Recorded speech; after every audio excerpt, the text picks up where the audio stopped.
Hürmetli vatandaşlarım, bugünkü leksiyamızı başlayımız. Leksiya da size Rozi, Washington'dan sözleyimiz. Leksiyanın mavzusu mındak.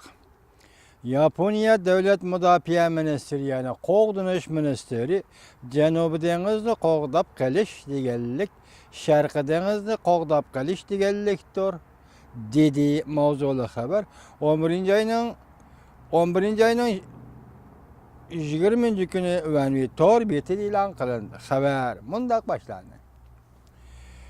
16. günü Yaponiya Devlet Müdafiə Qoğdunuş Nazarıtı'nın Ministeri Davut Yemfengmey, Cenubi Denizli qoğdap qaliş, Şarkı Denizli qoğdap qalğanlık buludu. Bütün dünya dairesi atalmış kanun bilen başkuruşunu işe aşırışımız gerek. Bu dedi. Bu doğru harbi İslam mütehassisi Cungo'nun yiyeceği munda görsetti. Davut Yemfengmey'nin sözleri ak karnı astın üstün kılgallıktır. Onun söz ibarları Amerika'ya agişip deniz üstü zorvallığını yolga koyuş kıyaptığını aşkarlap verdi. Yaponiya çavrişimin geziti haber kılıp munda görsetti.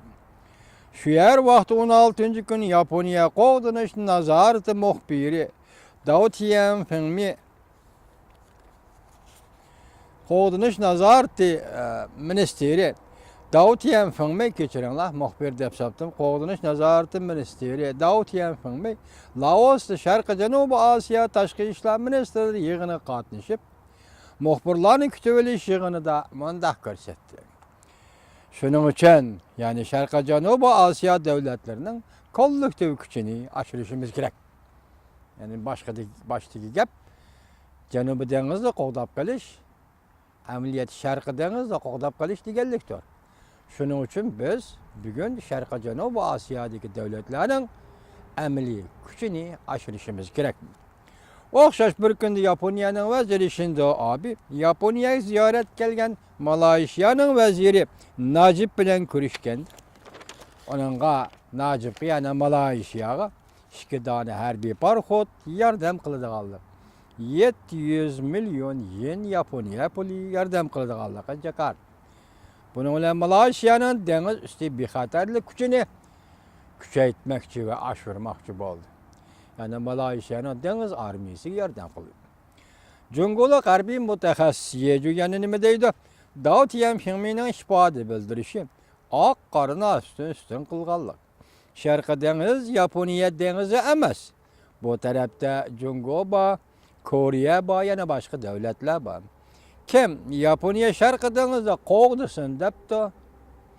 Şunun için Davut Yemfengmey'nin söz ibarları Amerika'ya agişip denizde zoravallık kılış kıyafetini aşkarladı.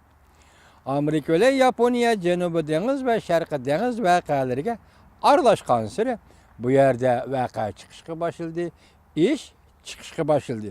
Şunun killa Cenubi Deniz'den vaziyet ciddileşip gitti. Bu belki ötkenki zamanlarda ki biz sizlerge sözlerini bugün keltirip atılgan buluşum mümkün. Bırak bugünkü yeni gap Davut Yemfengmey Yaponiya Qoğdunuş Nazarıtı'nın ministeri Davut Yemfengmey hanım ne mi dedi? Bu Cenubi Deniz'de qoğdağallık, Şarkı Deniz'de qoğdağallık. Ameliyatı Yaponiya'nın Cenubi Deniz'de kirişige can cahli bilen karıştırıp atkan Cungo muşundak bir peytte Yaponiya'nın devlet müdafiə yani Qoğdunuş Müdafiə Ministeri Davut Yemfengmey'nin bu sözü kılışı elbette Cungo için qattiq bir signaldaki yaki qattiq bir tuyğu içinde kaldık. Bir işten 101'de kaldık. Bu berhaq.